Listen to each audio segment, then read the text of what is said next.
¿Se escucha bien? Esto es un acto casi de militancia, te diría, que hay muchos compañeros. Así que buenas tardes a todos. Subí un poquito más. ¿Se escucha bien? Bien.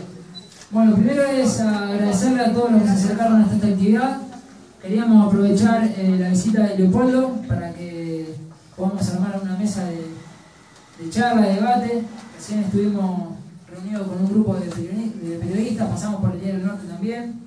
Y bueno, sabemos que los tiempos de los candidatos son a veces complicados y bueno, tuvimos esta iniciativa para poder aprovecharlo, para poder charlar, para poder hablar de la construcción de las mayorías, esto nuevo que está sucediendo en Argentina, de empezar a pensar en una mayoría independientemente del frente político que cada uno pertenece. Acá te comento que hay compañeros del Partido Justicialista, Partido Comunista, ciudadanos, vecinos, y bueno, compañeros radicales.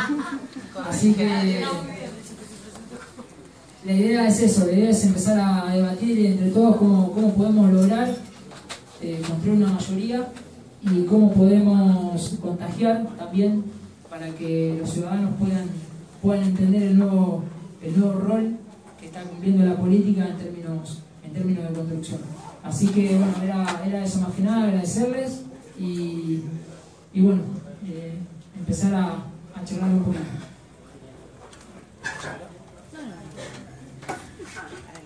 Bueno, yo reitero... yo reitero el agradecimiento. Es un día laborable, una hora complicada.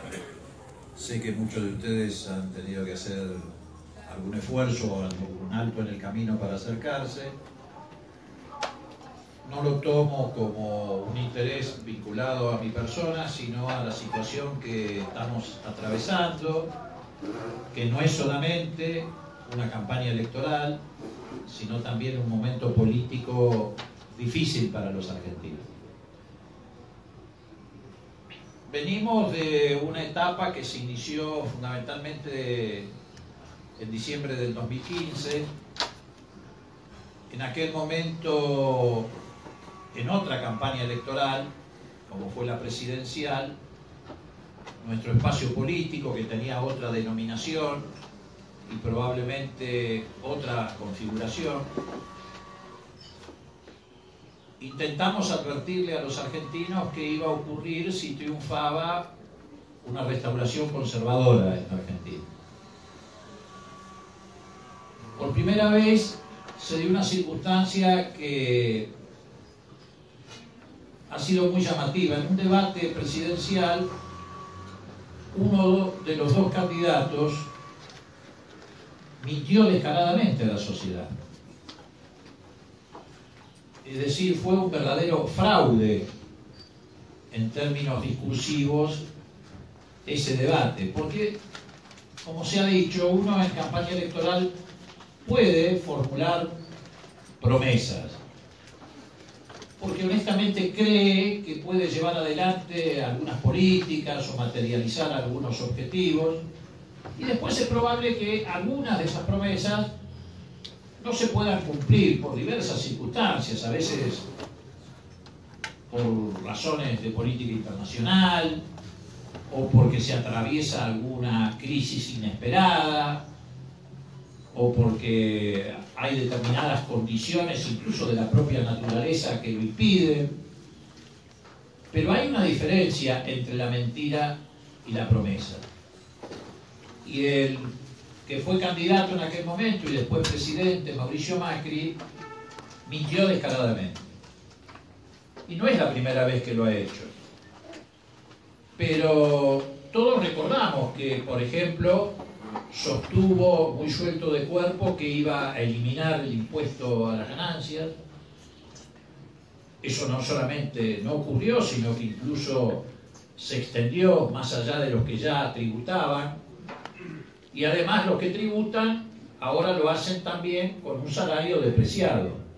En todo caso, antes tributaban impuestos a las ganancias, pero sobre un salario que permitía satisfacer las expectativas en la calidad de vida que cada uno tenía.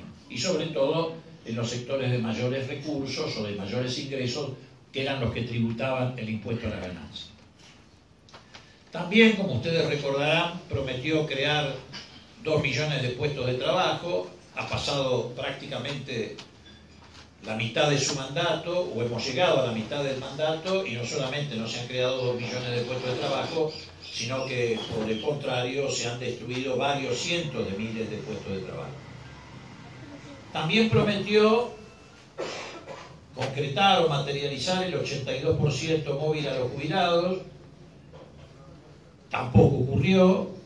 Por el contrario, los jubilados, curiosamente, porque son la franja más vulnerable de la sociedad, o una de las más vulnerables, tuvieron un retroceso en sus ingresos que ha sido superior a la caída del salario real de los trabajadores registrados. Respecto a la inflación del 2016, los trabajadores registrados, depende de la rama de producción de que se trate, perdieron entre un 8 y un 15% de sus ingresos salariales como consecuencia de la devaluación y todas las medidas que apuntaron a hacer caer esos ingresos. Los jubilados perdieron mucho más que eso, entre otras cosas porque la inflación de los jubilados es distinta al índice general de precios. La inflación de los jubilados hay que tomarla a partir de lo que es el aumento de los alimentos y de los medicamentos, que se lleva prácticamente todo el haber de los jubilados. Y además de perder más que los trabajadores registrados, los jubilados además perdieron en materia de prestaciones y perdieron también en materia de provisión de medicamentos. De todas maneras, nuestra advertencia no fue suficiente. Mucha gente creyó lo que los medios instalaron, que era una campaña del miedo, que nosotros queríamos asustar a la sociedad, y efectivamente esa restauración conservadora encontró el respaldo de la legitimidad que significa ganar una elección. Después hemos seguido transitando hasta llegar a este último proceso electoral. En el medio, entre una elección y la otra, han pasado muchísimas cosas. Particularmente, la sociedad argentina ha retrocedido en materia de derechos, de beneficios y de calidad de vida. Por eso nos tocó en la campaña electoral de las PASO tratar de hacer hincapié en esa primera etapa acerca de la situación que estaban atravesando los distintos sectores sociales en Argentina. Con Unidad Ciudadana intentamos, y creo que en buena medida lo logramos en la primera etapa de la campaña, construir una agenda que tuviera que ver con la realidad cotidiana de la gente. En esto tuvimos que librar una batalla, no solamente con el gobierno y la concentración de poder que expresa, sino fundamentalmente con los grupos dominantes que lo apañan, lo blindan y lo sostienen, que son los grandes medios hegemónicos de comunicación y, por supuesto, los grupos económicos más concentrados que han sido los beneficiados por estas políticas. Pero creo que en buena medida, a pesar de todas esas dificultades, a pesar de que hemos tenido que remontar un camino muy complejo, muy difícil, porque no era una competencia electoral nuestra con el gobierno o de fuerzas políticas diferentes, fue una competencia electoral que hicimos desde este espacio, un espacio relativamente nuevo como Unidad Ciudadana, con todos estos medios concentrados, con los poderes dominantes, y que la llevamos adelante desde una enorme austeridad. Yo siempre digo que hay que tener en cuenta el significado de este triunfo electoral que obtuvimos, independientemente de que la diferencia no haya sido demasiado significativa, tomando en cuenta ese escenario que tuvimos que afrontar. Un escenario de estigmatización, de descalificación, no solamente de Cristina Kirchner, sino del espacio que nosotros representamos, del movimiento popular en general. Tuvimos que remontar la idea que habían instalado de la famosa pesada herencia, mucha gente todavía le atribuía a esa supuesta pesada herencia algunas de las decisiones que estaba tomando el gobierno de Macri, como los aumentos tarifarios. Decían que se habían tenido que tomar porque nos habíamos robado todo o porque las tarifas estaban atrasadas. Tuvimos que debatir mucho ese punto, hacerle entender a muchos de nuestros compatriotas que las tarifas no estaban atrasadas, sino que la política tarifaria había sido una herramienta de política económica en el sentido de favorecer el consumo y la producción.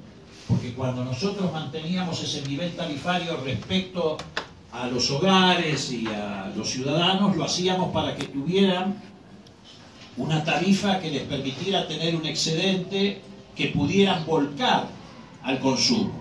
Lo que no pagaban en tarifas lo pagaban comprando una camisa, comprando un plasma, comprando un auto o comprando cualquier otro bien, y eso generaba un proceso de consumo y de demanda. Y a su vez los sectores de la pequeña y mediana industria y el comercio, que pagaban también tarifas accesibles, tenían un remanente que podían invertir en la compra de una nueva máquina. Esa nueva máquina generaba puestos de trabajo, es decir, se favorecía el desenvolvimiento del consumo y la producción. Todo eso, ¿cómo lo traducían los medios, más las políticas que nosotros llevábamos adelante de subsidio hacia los sectores más vulnerables? Bueno, lo traducían con estigmatizaciones. Eso era subsidiar a los vagos, subsidiar a los atorrantes, subsidiar a los negros. No era una herramienta de política económica. Y tuvimos que dar una batalla que todavía no hemos terminado de ganar en ese sentido. Porque a eso se le sumaba que mucha gente decía, porque hace tiempo que se viene sembrando la semilla del individualismo, bueno, pero son derechos que yo adquirí por mi propio esfuerzo. Pasaba, por ejemplo, en el caso de los que se incluían en la moratoria jubilatoria. Te decía, bueno, no, pero a mí me correspondía. Sí, claro, te correspondía. Pero le correspondía en tanto y en cuanto hubiera un gobierno popular que estuviera dispuesto a reconocer ese beneficio. También le correspondía antes, pero ese beneficio no se lo reconocía a nadie. Y también es cierto que le correspondía a mucha gente por el esfuerzo que hacía haber llegado a donde había llegado. Pero hoy hacen el mismo esfuerzo y están mucho más atrás porque no los acompañan las políticas públicas. Antes existía la obra 12 para poder adquirir bienes de consumo que movieran la economía. Ahora tenés que pagar en cuotas los servicios, tenés que pagar en cuotas la electricidad, tenés que pagar en cuotas el gas, tenés que pagar en cuotas en cualquier momento la carne, tenés que pagar en cuotas alimentos o servicios. Antes pagabas en cuotas la compra de un auto, la compra de un plasma, la compra de sanitarios para un baño nuevo en tu casa o para agregar una habitación más a la vivienda. Ha sido y sigue siendo esta una cuestión de batalla cultural. Nosotros tenemos que hacer un gran esfuerzo, siempre lo tuvo que hacer a lo largo de 200 años de historia del movimiento popular, para instalar en el sentido común de la gente una mirada que tenga que ver con una sociedad solidaria, con una sociedad autónoma, autónoma de los poderes concentrados, con un país independiente, que no siga los dictados de las políticas que hoy el nuevo imperialismo que constituye las centrales financieras nos quieren imponer. Y creo que en la primera etapa de la campaña, a pesar de todas estas adversidades, a pesar de todas estas dificultades, pudimos finalmente imponer la agenda. No solamente porque ganamos la elección, sino porque hicimos girar la discusión en torno a las políticas de ajuste del macrismo, que habían puesto en crisis la industria, el comercio, el mercado de trabajo, el consumo, la inversión, pero que no estaban visibilizadas hasta que irrumpimos con Unidad Ciudadana en la campaña y arrastramos al resto de las fuerzas de la oposición también a poner el eje en esta cuestión central del ajuste. Por eso hoy podemos decir, con una cuota de verdad, que 2 de cada 3 bonaerenses en la provincia de Buenos Aires votaron en contra de las políticas de ajuste, más allá de que lo hayan hecho dispersando su voto en distintas opciones. ¿Qué nos espera para esta segunda etapa de cara al 22 de octubre?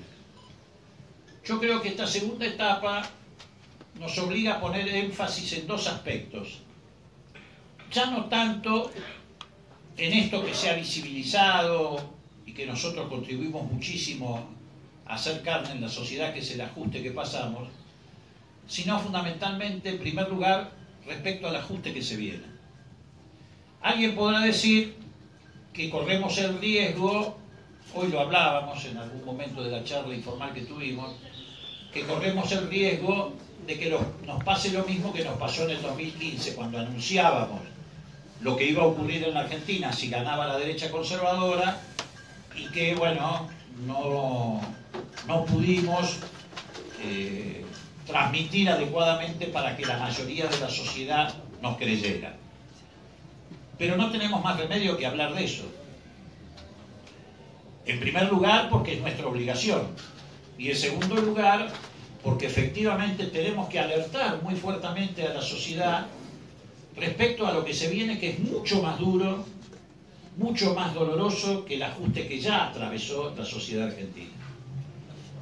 Y la prueba es el modo con el que el gobierno está encarando esta cuestión. El gobierno le dice a la sociedad, y esta vez no le está mintiendo, los aumentos tarifarios los dejamos para después de las elecciones. La flexibilización laboral la vamos a discutir después de las elecciones. La reforma impositiva, que seguramente apuntará a que los sectores de menores recursos se hagan cargo de sostener el esquema fiscal en beneficio de los sectores de mayores ingresos, la discutimos después de las elecciones. La reforma del régimen de jubilaciones y pensiones también la vamos a discutir después de las elecciones. Entonces la pregunta se cae de Maduro. Si fueran medidas que van a beneficiar a la sociedad, ¿por qué las discuten después de las elecciones? Y la respuesta es elemental. Quieren discutir todo esto después de las elecciones porque van a volver a joder a la sociedad argentina. Si no, lo discutirían antes. ¿Qué razón impide, por ejemplo, que hoy estemos discutiendo, precisamente en campaña electoral, la flexibilización laboral, o la reforma previsional, o la reforma impositiva? Lo que quieren ellos es que la sociedad argentina les dé un cheque en blanco para poder llevar adelante estas modificaciones, que efectivamente están destinadas a dañar profundamente a la sociedad argentina. Entonces, en esta etapa, la obligación que nosotros tenemos es advertirle a nuestros compatriotas que si firman ese cheque en blanco, le van a poner después una cifra que les va a ser imposible levantar el cheque. No van a poder pagar ese cheque en blanco. ¿Y por qué el gobierno quiere llevar adelante todas estas políticas? Bueno, porque quiere modificar profundamente no solamente el reparto de la riqueza en Argentina, cosa que ha venido haciendo sistemáticamente desde el primer día que asumió, sino porque el gobierno tiene una meta que va mucho más allá de eso. Acá no estamos solamente en presencia de una política económica neoliberal que pretende maximizar las ganancias de los sectores económicos más concentrados. Acá estamos en presencia además de una política que se orienta a modificar la estructura social de la Argentina. Ellos quieren construir una sociedad piramidal, donde en la cúspide de la pirámide haya 4 o 5 millones de argentinos que vivan relativamente bien, y fuera, más allá del alambre del country, que es hasta donde alcanza la mirada de ellos, haya 40 millones de argentinos que vivan en una situación paupérrima.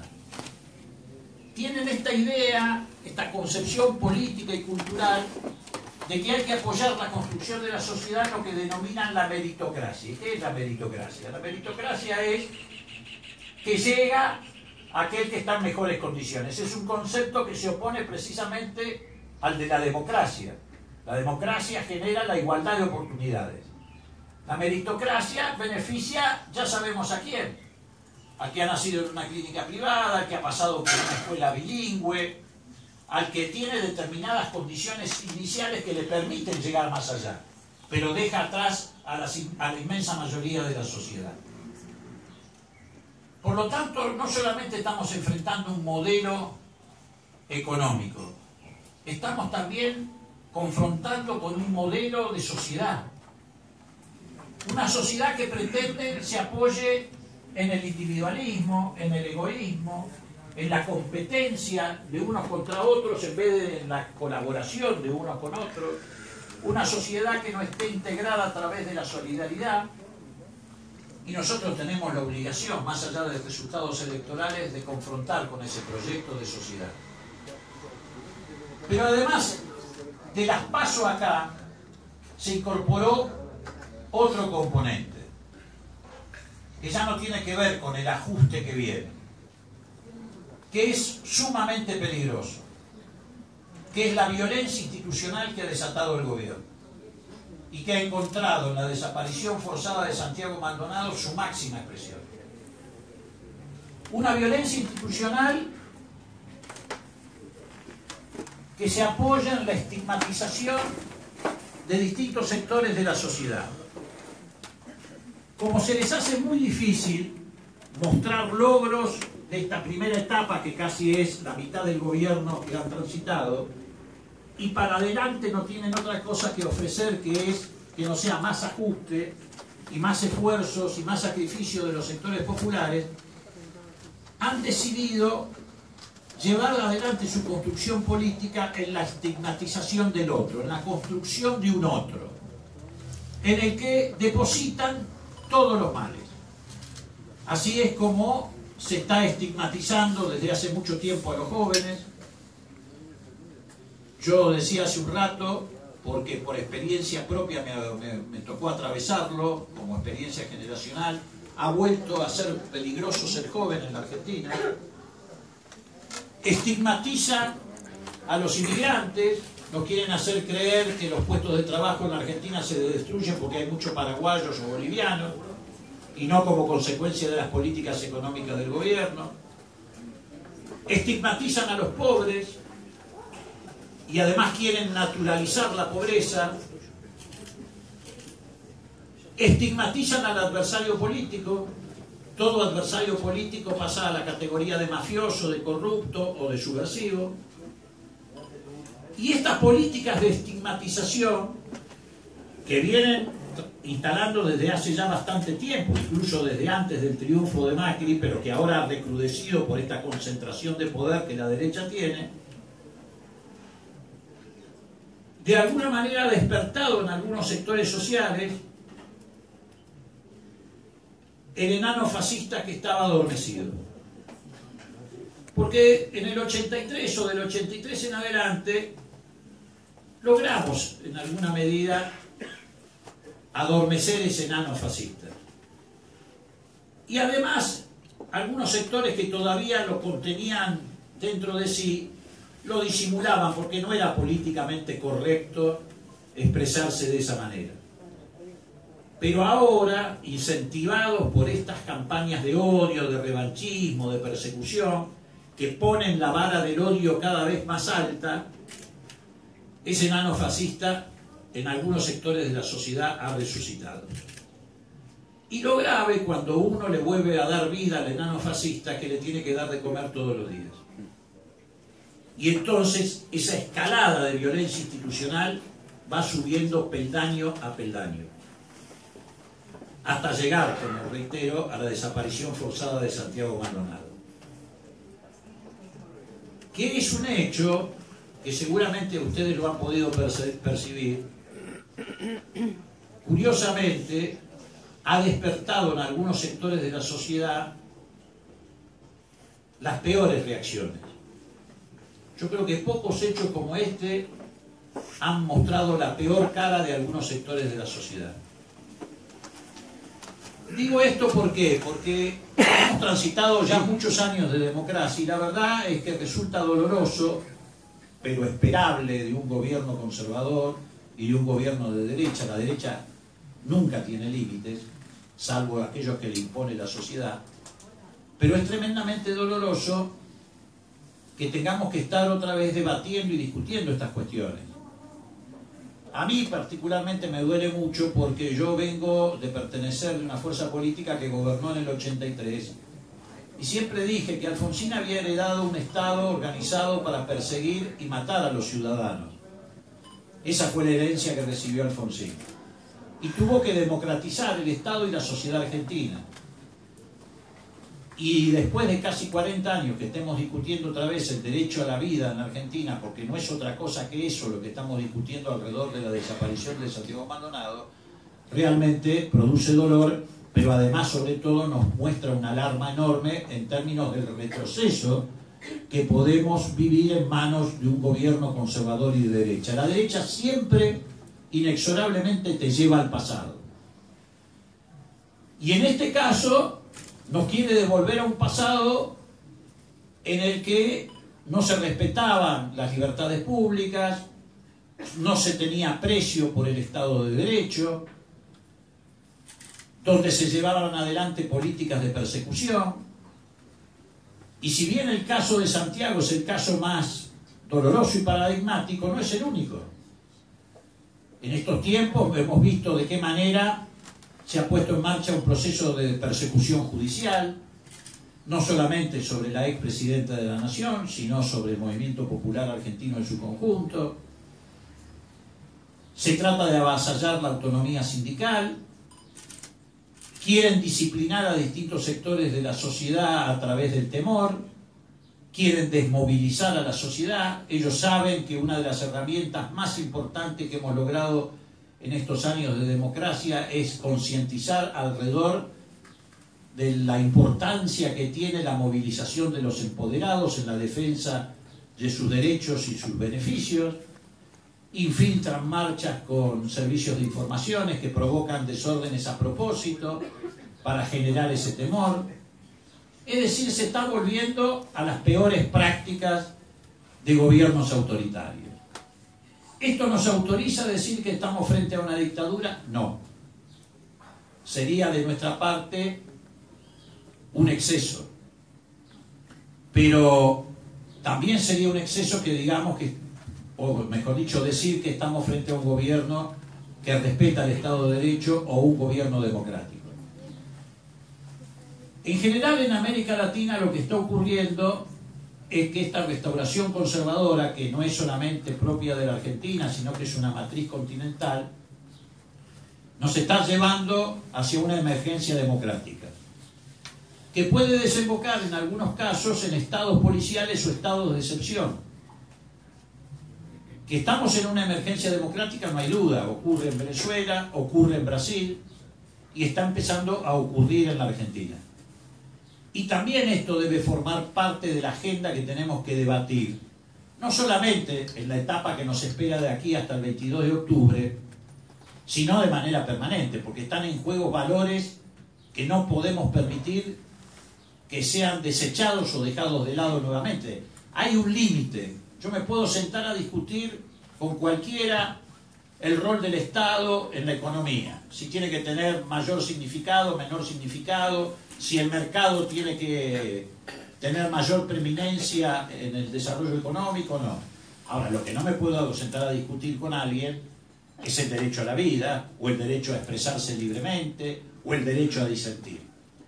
Entonces me parece que esta es una cuestión que también tenemos que incorporar a este debate, pero no porque estemos en un proceso electoral, sino porque es esencial para preservar todo lo que conquistamos del 83 hasta aquí en etapas sucesivas.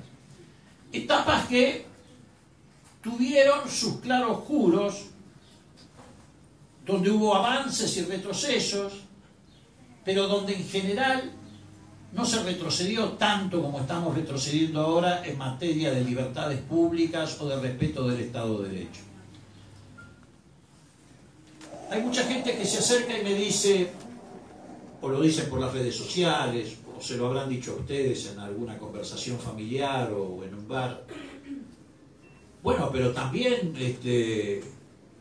hubo desaparecidos en el gobierno de Néstor, por Julio López, o también pasaron cosas en los gobiernos anteriores, y es cierto. desde el 83 hasta aquí, casi todos los gobiernos democráticos tuvieron que afrontar desbordes de este tipo. Alfonsín, uno de los primeros dolores de cabeza que tuvo fue la desaparición de un banquero que militaba en un partido de izquierda que se llamaba Osvaldo Sivak, marido de Marta Ollanarte, y no solamente lo secuestraron, sino que lo mataron. Pero ¿cómo terminó esa historia? Con la famosa banda de los comisarios, que era un resabio de los procesos de represión de la dictadura militar, presos, con un tipo que era de la custodia de Alfonsín, que se llamaba Guglielmo Minetti, que había sido un represor conocido, también preso, y así se resolvió. El gobierno democrático logró identificar a los que habían cometido ese atropello, los metió presos, y algunos siguen pagando y purgando ese delito.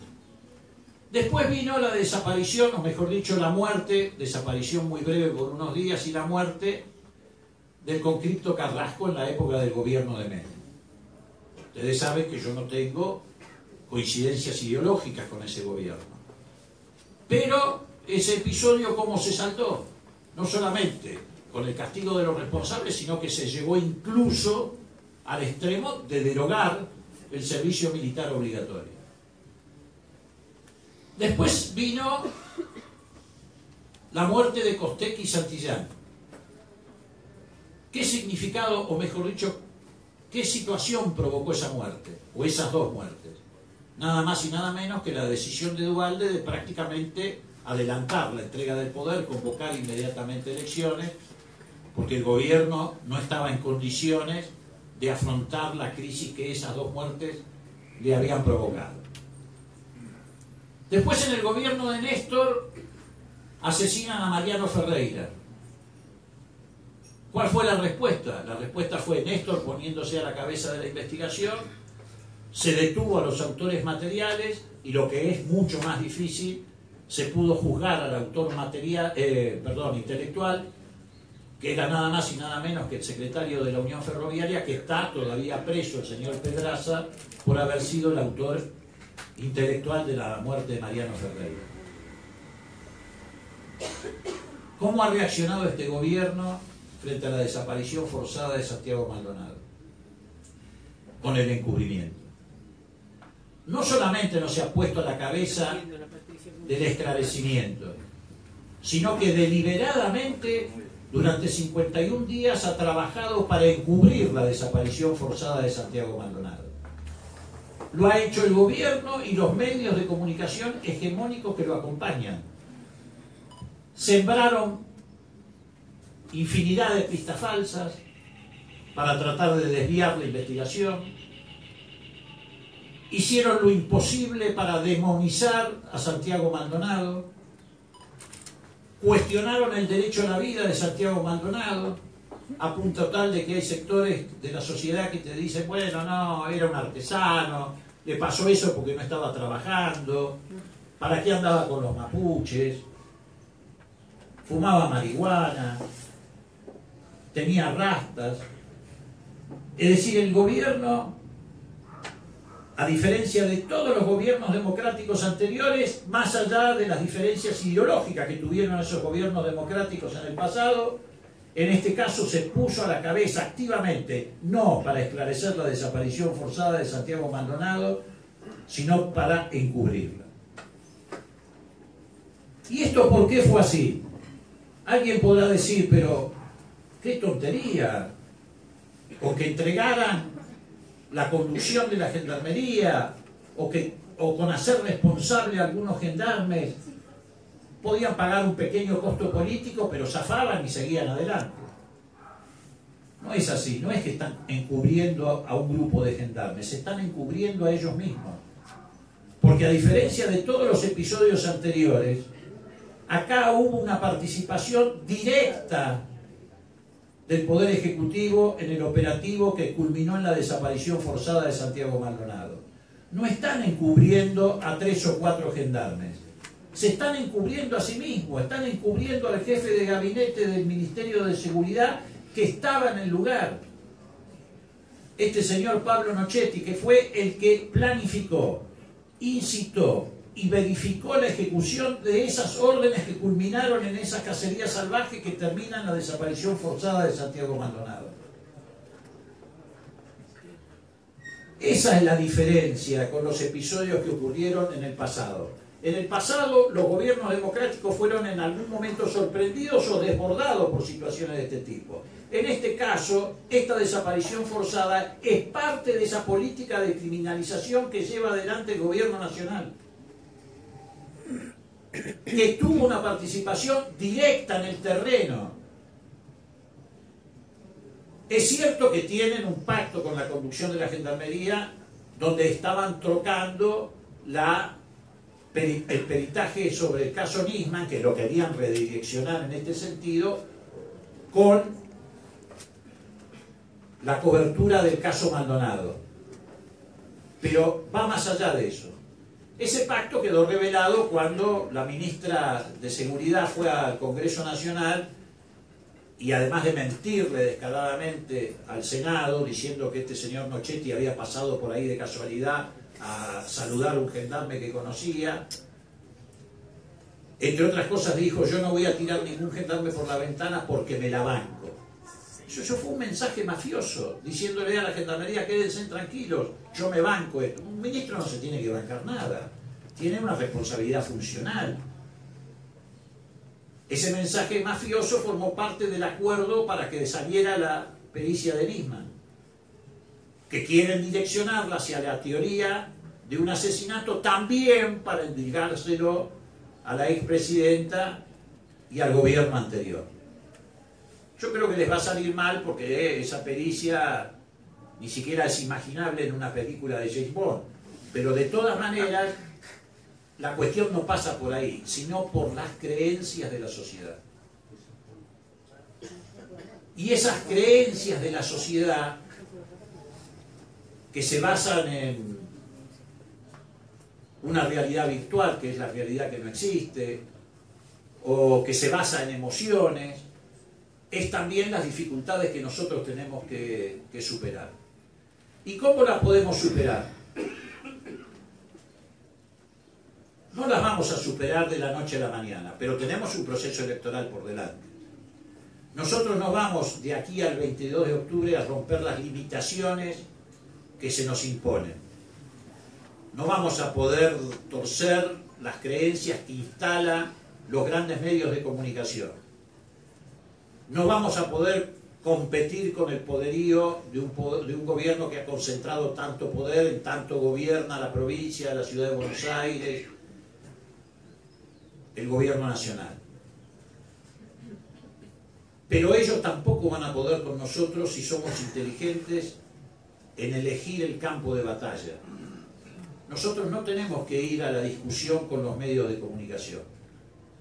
Nosotros no tenemos que caer en la discusión alrededor de las decisiones que toma un grupo de bandidos en el Poder Judicial que desarrollan políticas orientadas a sustentar esta persecución. Nosotros le tenemos que dar la batalla en el territorio que siempre el movimiento popular argentino encontró como más propicio, que es el territorio de la calle, que es el territorio del debate en las fábricas, en los lugares de trabajo, en los lugares de estudio, en los barrios, en esta construcción de ciudadanía que estamos haciendo. Porque hay que valorar lo que estamos haciendo. También es muy importante valorar lo que estamos haciendo. Primero, porque ha sido un instrumento que nos ha permitido ganar la elección en agosto, donde también, por supuesto, llevaron adelante una gran estafa, como fue la de la noche de la elección. Yo le decía hoy a los chicos, porque tengo bastante más edad que ellos, que yo no recuerdo un episodio tan vergonzoso como el que se vivió esa noche. ¿Por qué? Bueno, porque ningún gobierno del 83 hasta acá, pero ni siquiera gobiernos anteriores del 83, esos gobiernos democráticos que se movían en interregnos entre golpe de Estado y golpe de Estado, llegó a protagonizar una estafa y un papelón de esa naturaleza. ¿Por qué? Porque en este caso fue el propio presidente de la Nación el que le mintió descaradamente, una vez más, porque la mentira y el cinismo forman parte de la construcción política del gobierno de Macri, a la sociedad argentina. Se plantó a las 10 de la noche a anunciar un triunfo que no había obtenido, montando un circo con el mago sin dientes para tratar de engañar a la sociedad argentina. La Vidal. Eso yo no recuerdo que haya ocurrido nunca. Ni Frondizi, ni Ilia, ni Perón, ni Cámpora, ni Alfonsín, ni Néstor Kirchner. Nadie se plantó esa noche como presidente de la nación. Lo puede hacer un funcionario electoral, lo puede hacer un candidato de cualquier lista opositora, pero no lo hace el presidente de la nación. Entonces me parece que todas estas cosas hay que ir recogiéndolas para conversarlas con nuestros vecinos, con nuestros amigos, con el resto de los ciudadanos.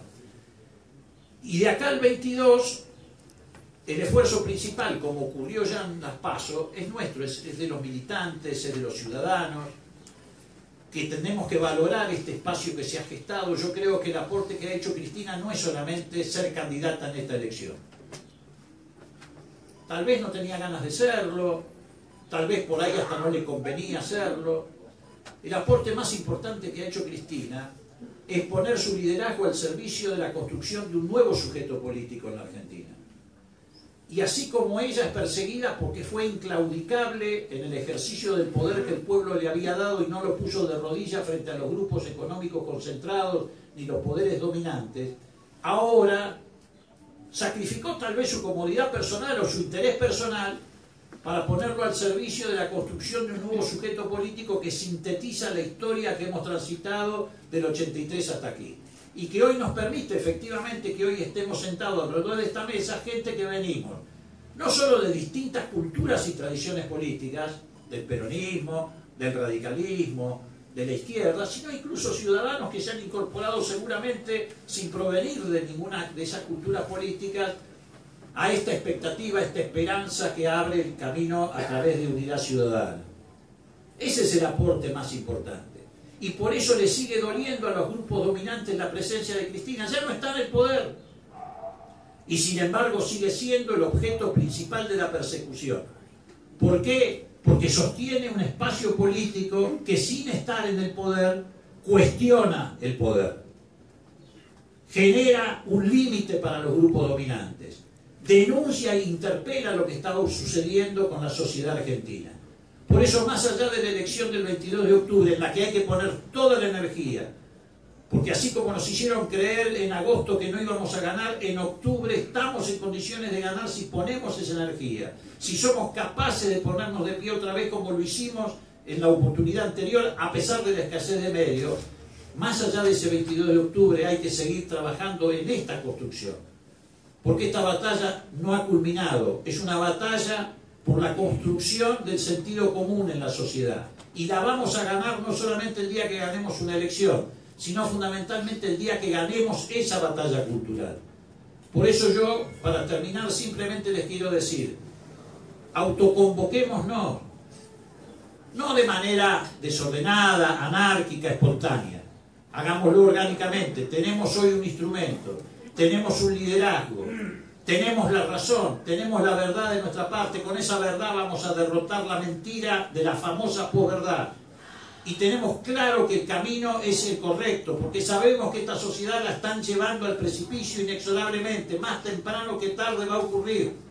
Y no lo hacemos por dar un diagnóstico catastrófico, sino porque ya hemos pasado esta experiencia en varias oportunidades los argentinos. No hay un país que pueda funcionar que esté colgado exclusivamente del endeudamiento externo y de la bicicleta financiera. Les voy a tirar 2 o 3 datos simplemente. El gobierno presentó para el presupuesto 2018. ¿Saben cuál es el gasto más importante que está previsto para el 2018? El pago de intereses de la deuda. 285.000 millones de pesos. ¿Saben cuánto está previsto para el Ministerio de Desarrollo Social y las políticas de seguridad social? 174.000 millones de pesos. Para salud, 56.000 millones de pesos. Y para educación, 164.000 millones de pesos. Para pago del servicio de la deuda, 285.000 millones de pesos. Hoy los argentinos estamos pagando por día 743 millones de pesos, perdón, 743 millones de pesos por las LEVAC y 700 millones de pesos por la deuda pública. O sea, por día pagamos de intereses de LEVAC y deuda pública 1.400 millones de pesos diarios. ¿Cuánto tiempo se va a poder sostener este endeudamiento desenfrenado? ¿Cuánto tiempo la sociedad argentina, que además va a afrontar un nuevo ajuste, va a poder tolerar esta bicicleta financiera? Están construyendo una bomba de tiempo descomunal. Ya han emitido 1 billón de pesos en LEVAC. Estamos con una vulnerabilidad extraordinaria. Si en algún momento esta bicicleta que se renueva todos los martes de las LEVAC sufre algún atascamiento por alguna situación vinculada a la política internacional o porque aumentan las tasas de interés en Estados Unidos y se corren los capitales a refugiarse en Estados Unidos o por cualquier otro tipo de circunstancia, vamos a afrontar una crisis tremenda porque somos un país vulnerable, porque el gobierno ha decidido ceder las herramientas de política económica a manos de lo que denominan el mercado. Ya no controlamos la política cambiaria, la política fiscal, ni la política monetaria, que es lo que recuperamos con el gobierno de Néstor y Cristina, porque así como Alfonsín heredó un Estado organizado para matar y perseguir, paradójicamente Néstor y Cristina heredaron una sociedad sin Estado.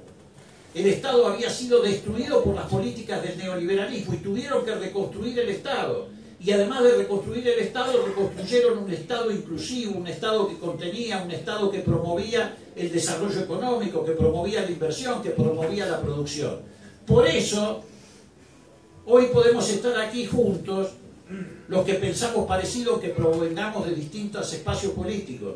Y por eso Unidad Ciudadana no es solamente una representación política. Fíjense en la lista de candidatos de Unidad Ciudadana.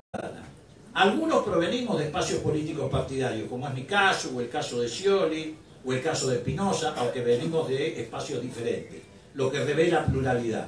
Pero muchos de los que están en la lista provienen de sectores sociales, que son los que expresan y representan los sectores sociales que son agredidos por esta política. Hay 3 dirigentes sindicales: Yasky, el más conocido, Vanessa Siley de Judiciales y Walter Correa de la Curtiembre, que son de la Corriente Federal de Trabajadores, que la conduce un radical como Sergio Palazzo, pero que está en una posición nítida de defensa de los intereses de los trabajadores.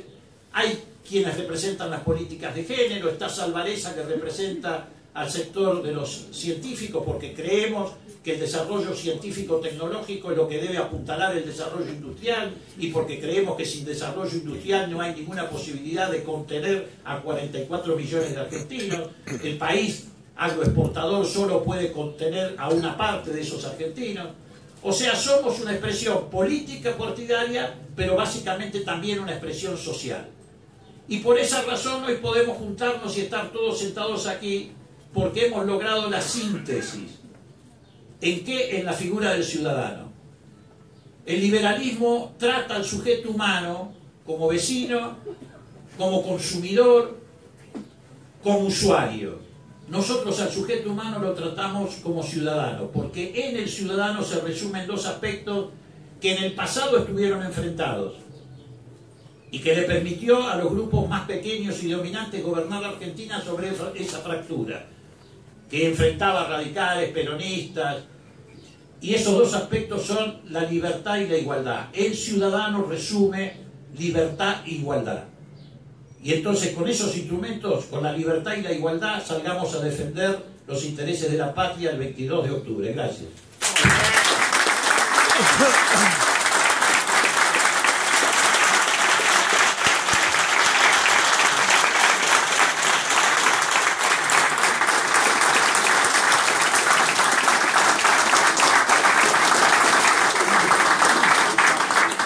Abrimos el panel para hacer unas preguntitas. Repito, estamos con el tiempo un poco justo, pero vamos a aprovechar por lo menos 15 minutos para algunas preguntas. Vamos con Manolito Barrenó por acá, con el compañero.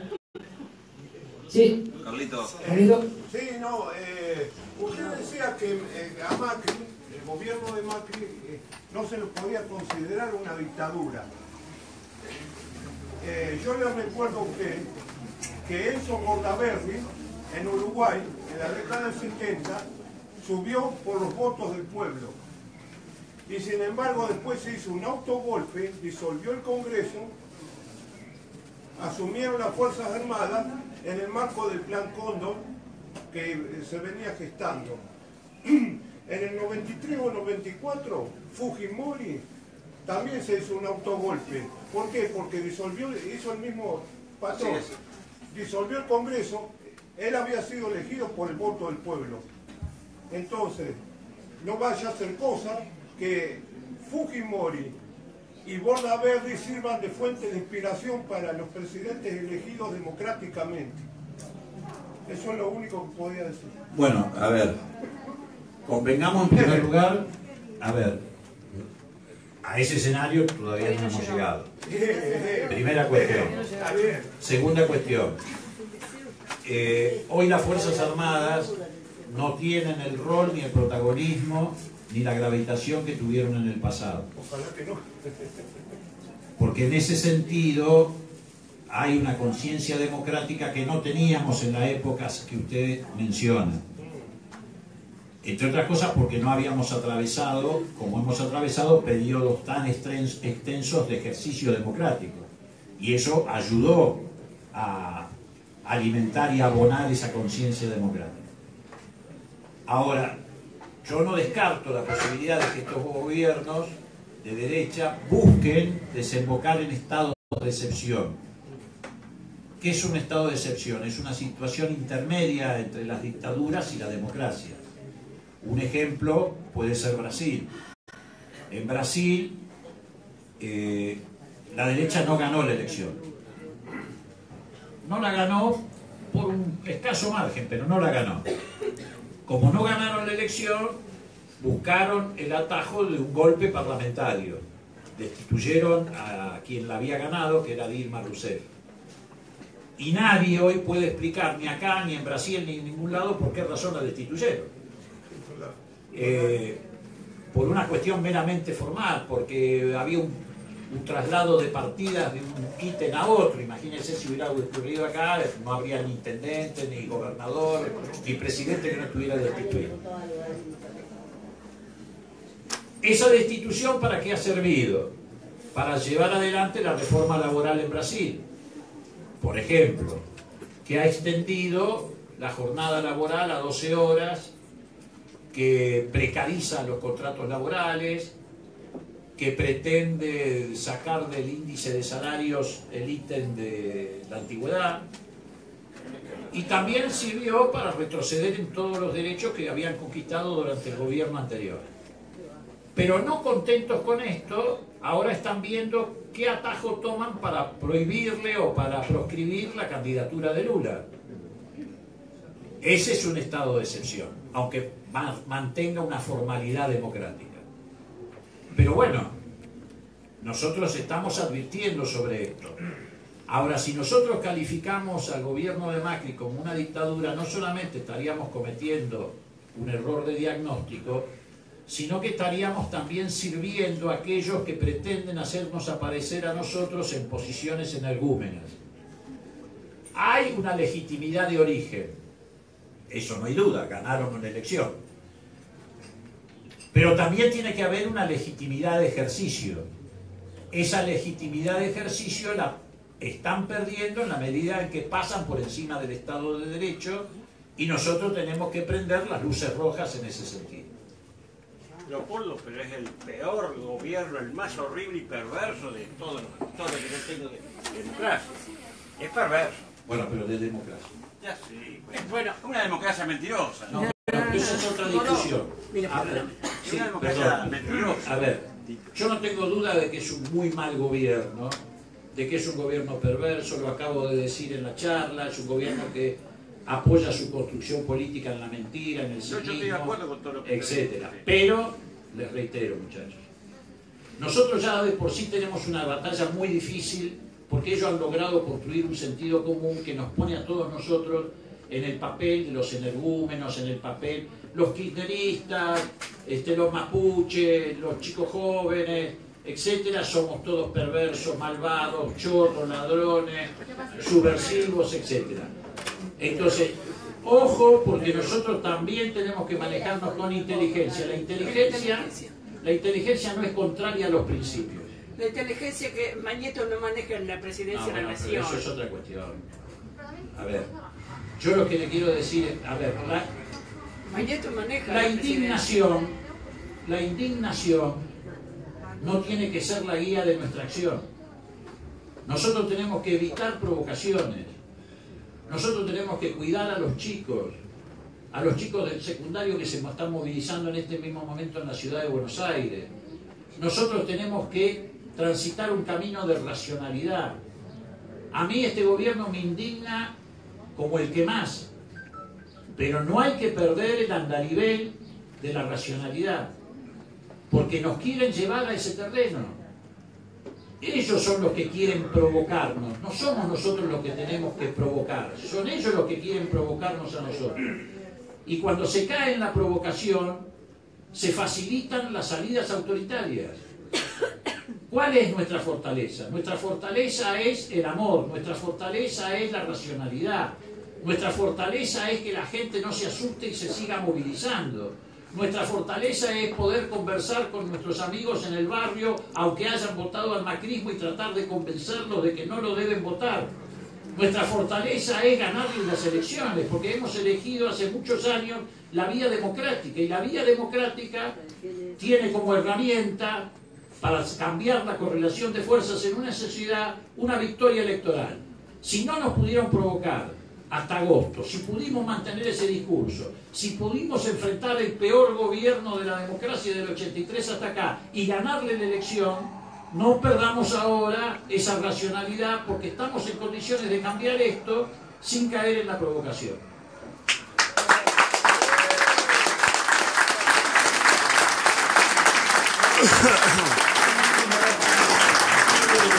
Tengo que decir la verdad, porque las verdades. Yo sé que no le cayó bien, pero Mañeto lo maneja. Mañeto no maneja el país. Es un, ¿cómo se dice? Un chirolita, es Macri. Él es el que maneja, el que le dice, tenés que dejar desocupado, tenés que hacer la apreciación laboral. Él es el precursor de todo esto. A ver, yo tengo en claro el daño que produce la concentración hegemónica de medios. Tengo en claro el papel de Mañeto. Tampoco creo que sea Mañeto exclusivamente el que diseña esta política de los grupos dominantes. En todo caso, es el que es la herramienta mediática que los transmite. Yo estoy de acuerdo con eso. Es más, nosotros nos hemos enfrentado a Mañeto, primero en el gobierno de Alfonsín y después en estos últimos años. Yo le dije cara a cara a Mañeto que no íbamos a modificar el artículo 45 de la Ley de Radiodifusión, que precisamente prohibía que los medios audiovisuales tuvieran a la vez la titularidad de medios gráficos. Y nosotros nos fuimos del gobierno sin modificar ese artículo, y por eso en nuestro gobierno Mañeto no pudo llevar adelante la concentración de medios que sí llevó adelante a partir de la llegada de Menem al gobierno, que lo primero que privatizó no fue ni el gas, ni el teléfono, etcétera, sino Canal 13, y abrió el camino a la concentración de medios. Entonces, pero la complejidad de lo que estamos enfrentando es mucho mayor que eso. Hay grupos dominantes que se articulan entre ellos, los grupos de medios, un sector del Poder Judicial que sirve a ese objetivo, el gobierno de Macri, que sí tiene una gran concentración de poder y que hoy domina las herramientas de las políticas de seguridad en Argentina, lo que es un grave peligro precisamente para la seguridad de los argentinos. Este es un gobierno que está poniendo en riesgo no solamente la paz social por la política de ajuste, sino que también está poniendo en riesgo la democracia por la violencia institucional. Digo, yo estoy de acuerdo con todo eso. Lo que quiero decir es que, estando de acuerdo con todo eso, nosotros tenemos que autocontrolarnos, porque efectivamente se genera mucha indignación. pero nos tenemos que autocontrolar porque tenemos atrás la experiencia histórica que nos enseña que cuando los movimientos populares caen en la provocación, los que pierden son los movimientos populares. Moró, una sola cosita. A mí me parece que nos falta un puntito más sobre todo lo que usted estuvo dando la charla. Sí, sobre todo nos falta un puntito más electoral. ¿Cuál es? El puntito que nos falta es que son los dictados de la embajada norteamericana, que esos grupos concentrados son los que... Claro. Eso hay que decir, porque tenemos que decir, compañeros, que son los dictados de la embajada norteamericana, no es Magneto. ¿Entiendes? Yo creo que tenemos que constantemente salir a decir que son ellos, porque realmente conocemos que es la embajada norteamericana o no. Bueno, es una combinación de todos esos factores. A ver, si nos ponemos a analizar, nos vamos dentro de 2 horas. Yo creo, se lo decía hoy a ellos en una charla aparte, que además todo esto forma parte de una matriz común, que es común porque tienen objetivos comunes. ¿Cuál es el objetivo común que hoy tienen? El objetivo común que hoy tienen es recolonizar América Latina para quedarse con los recursos naturales de América Latina. Con el petróleo, con el litio, con los recursos hídricos. No es que vienen por las empresas públicas como vinieron en la década del 90 para llevarse los activos que nosotros habíamos construido durante muchísimos años. A YPF, etc. Vienen por los recursos naturales. Por eso cuando yo hablo de los poderes dominantes me refiero a todo eso, a Magneto, a la embajada, a los grupos financieros internacionales, que cada día están también más concentrados. Es todo eso lo que estamos enfrentando. Sí, decime vos qué querías decir. Pero ahora es como una gran torta que se están dividiendo las partes, entonces el recurso del petróleo va a ser el nuevo boom que vamos a necesitar en un futuro para sobrevivir, como queramos, se está dividiendo y está tratando de comprar las partes que tenemos básicamente Estados Unidos. Una cosa que para el día de 25 de mayo venga el rey de España, el príncipe fue que vino y nosotros a mayo le decimos perdón por liderazgo. Es ilógico lo que está haciendo este gobierno en ese sentido. Y aparte con la embajada de Estados Unidos me ha pasado de poder asistir a lo que es embajada, como si ellos dicen que es un gran país donde se puede poner fábricas que no les cobran impuestos. Ellos mismos te lo dicen. Entonces, vos estudiante que vas a la embajada y te dice el embajador, ¿cómo lo tomas? A ver, viste, estamos frente a un intento de recolonización. Vienen por esos recursos naturales, el petróleo tiene todavía un significado importante en el mundo, el agua también lo va a tener más en el futuro.